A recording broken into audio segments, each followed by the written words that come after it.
Garoppolo back to throw. Throws across, caught by Goodwin. He'll go in for a touchdown. Garoppolo takes the shotgun snap, bouncing out, spinning to his left. Now fires it down to the end zone. He's got a man there. And it is caught for a 49er touchdown by Dante Pettis. There's the guy. Kyle, stay calm. Love that man. Keep it calm, Jimmy G. We want to see him in 2019 in a big way. We want to see him healthy, and we do have a health update on him in just a moment. Welcome to Good Morning Football. We are live. We are in New York City. It is an exciting Wednesday, July 10th. My name's Kay, Nate Burleson, Kyle Brent. We are all here, and so are you, and we appreciate you guys joining us because we know you are just as excited as we are for training camp. So please tweet us at hashtag GMFB. What's the best pizza in Chicago? Giordano's deep dish. Come at me, bro. Time for the lead block. Lead block. Lead block. Jimmy Garoppolo. He tore his left ACL. He missed a majority of the 2018 season, and the Niners report to training camp on July 26th. That's the day on the calendar that you Niners fans need to have circled. Now, Garoppolo was asked if he thought he'd be a full participant by then. He said, I'm sure hoping so. The training staff, the coaches, we've kind of put together a plan and everything like that. We'll kind of assess the situation as we get closer to it. I'm good to go. Finally, this is him to Pro Football Talk just yesterday. So does a healthy Jimmy G make the Niners instant contenders in the NFC? Not the NFC West, the NFC. Go ahead, Nate. Instant contenders? It's a tough question. It's tough because the NFC is so loaded. I mean, they got to fight their way out of the bottom of the basement right now in the NFC West. And, you know, I've ran into many San Francisco 49ers fans this offseason, and they say, Nate, why do you keep dogging my team? I'm not dogging the Niners. It's just when you look at the complexion of the division, Seattle Seahawks will forever be in contention to be in the playoffs, to have a chance at the Super Bowl if Russell Wilson is at quarterback. The Rams have been phenomenal the last couple of years. They've been trending in the right direction. I'm not sure what Kyler Murray and the Arizona Cardinals are going to do, but I guarantee there's going to be some fireworks. When it comes to the Niners, yes, they were hit with injury after injury after injury. They still have to piece it all together. It's not like they've been working healthy for the last couple of seasons, and this is the year where it clicks. This is the year where they're all healthy together. So there's going to be some bumps in the road. There's going to be some problems with rhythm and chemistry. So contenders within the division needs to be the first step. The NFC, that comes after you kind of show your dominance in the NFC West. I don't even know, and I mean that it's cards on the table. Again, I don't know. I've talked about this a lot, so much that we joke about it, but typically you have a terrible season. It's because your coach isn't good, that you don't have the right quarterback. Last year, it's not just the Garoppolo, it's the Jerick McKinnon injury. I don't even know what they were supposed to be because the injuries wiped them out so badly. Right. I know this 49ers season has incredible stakes, really high stakes, because not only do they have the worst record of the last 5 years, guys, I'll put it to you this way. Week 5 of this season, after their bye, they're at home, they're on Monday Night Football, and they play the Baker Mayfield Browns. If they lose that game, and let's say they stumble to 1-3 or something, there's going to be so much chatter. Garoppolo costs too much. Shanahan, let's get this thing going. Lynch, York, the whole brain trust. It's like, now we're healthy. Now we have our guys. We have our coach. We have everything is there. And if you cannot win this year, I don't know when I can expect it from you. So the stakes are so high because they're healthy and it's time. The question, does Jimmy G do it? I don't like the question. I think it's very fair to have faith in Shanahan and very little in Jimmy G. Though he's highly paid, though we've seen flashes of talent, we haven't seen it enough. I have faith as far as them being a contender because I think they're a little bit slept on because of that slew of injuries, but also because their defense is really legit. Like if you see even what they did in the draft, Nick Bosa, Quan Alexander, this defense and Shanahan on the offensive side of the ball, that gives me faith that they can put it all together if healthy this year. Yeah, and keep an eye on the running backs. Jerick McKinnon, Tevin Coleman, that's going to be quite the combination. Kyle Shanahan loves using running backs within his office system. Now, Jimmy G, he isn't the only quarterback returning from injury this season. Carson Wentz, Andy Dalton, of course, Cam Newton working on that new throwing release. Now, out of those quarterbacks and then the many more in the league, which storyline of a quarterback returning from injury intrigues you the most, guys? What do you got? Andy Dalton.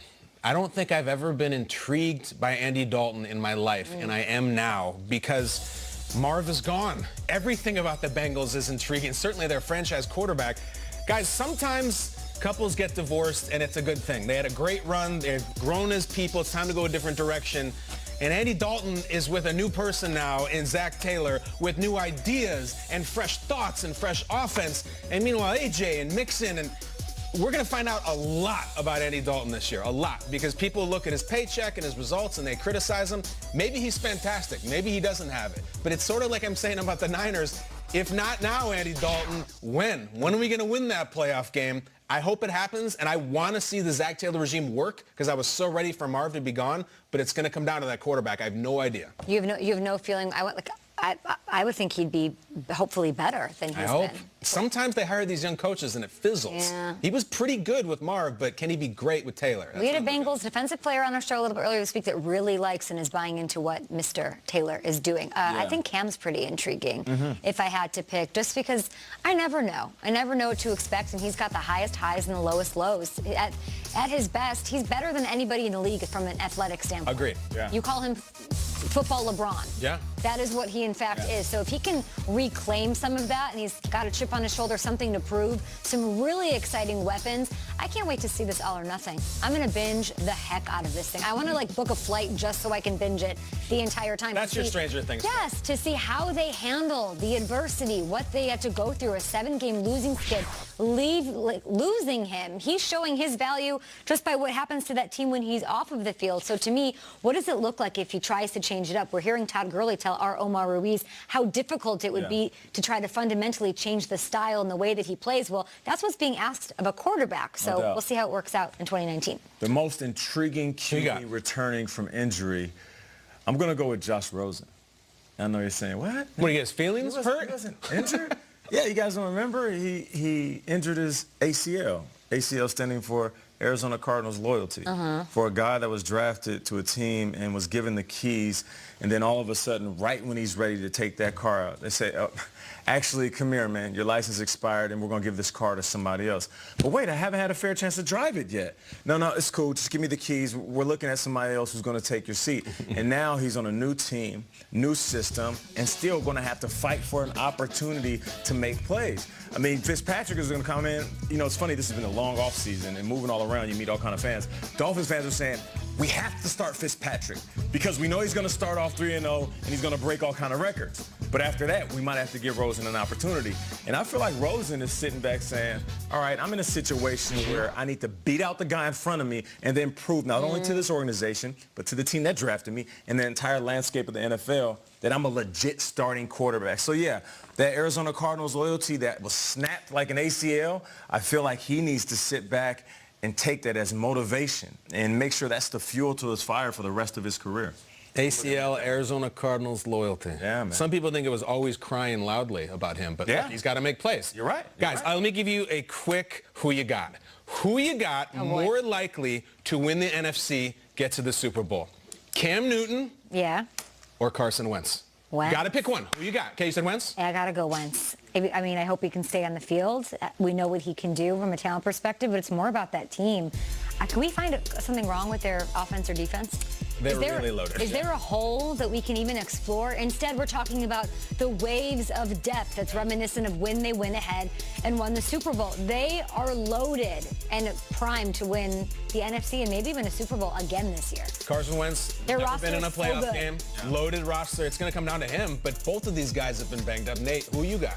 I'm going to go with Carson Wentz as well. Are you? You know, it's just recency bias. I mean, they know what it feels like to be in a Super Bowl. It's been a while since we've seen Cam in those big moments. I mean, that Super Bowl that he was in where they just got beat up on, it seemed like that was forever ago. And Carson Wentz having the lower body injuries, a little bit of the back problem, I feel like he can protect himself more. Of course, you can't see the blindside shots, but when he's escaping the pocket, I mean, he can save himself from a lot of those hits that he took early on in his career.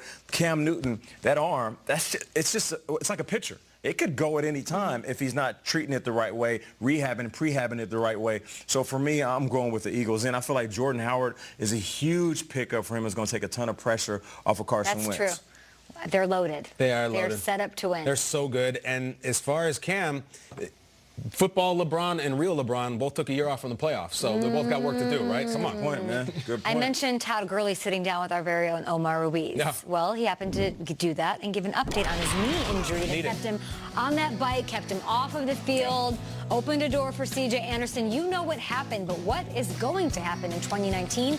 We'll hear from the stud running back himself. And the guests keep rolling in. One half of the best power couple in all of sports is joining us. Julie Ertz, maybe a cameo from Zach? Really? Oh, that'd be awesome.